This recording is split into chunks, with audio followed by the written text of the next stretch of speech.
Hey, I'm Mac, and this is my top 5 players for the ESEA mock draft from season 38 of ESEA Premier here in Australia and New Zealand. At number 5, I have my boy Danny G from Rooster. Why? Well, they had to go for a bit of a restructure last year, and throughout the last couple of seasons of ESEA Premier, he has played out of his mind. He's been a very positive figure in the community. He's had a very positive mindset, and he's just one of those reliable pieces of the puzzle that gets the boys across the line. That, and he's pretty young as well, so he's got a whole long career ahead of him. So hopefully he is going to continue on with this consistent performance, and going into the playoffs, I hope Rooster have some success.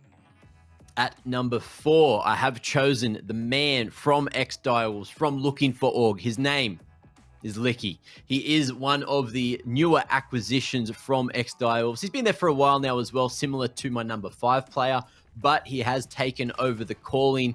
And since he's taken over the calling, he's really managed to fit right in.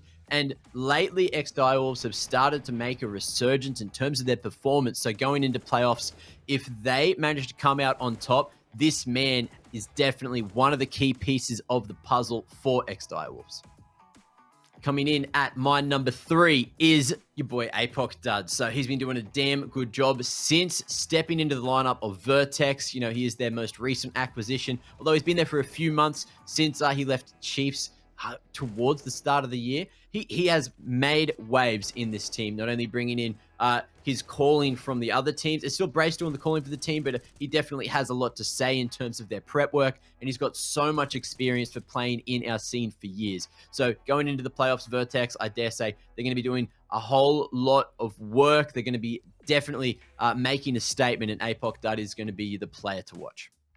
So coming in at my second position is Alister from the Renegades. Why? Well, he is the newest member of the Renegades, you know, stepping into some big shoes that he had to fill, and also recently picking up the primary AWP position. He did come in as the rifler, and he's pretty good on the rifle, but he's pretty good on that stick as well, and has been, you know, doing a very, very good job with the big green. He's overseas at the moment, and Renegades, look, hopefully they're going to make some waves at the major, but this man is someone that you have to watch going into playoffs.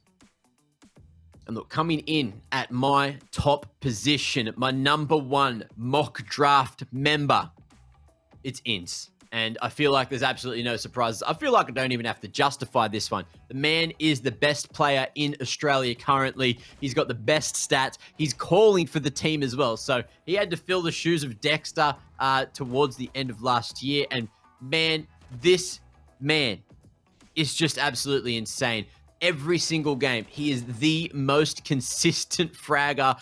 And look, picking up the calling role, he did have a bit of a downward trend in terms of his performances, but recently he's certainly starting to go back on that upward trend. And going into playoffs, you need to keep your eyes on this man because, well, who else are you going to be watching when he is doing so much heavy lifting in terms of the brains and the brawn? Well, that's it for my top 5. Make sure you keep your eyes peeled for these 5 players heading into playoffs.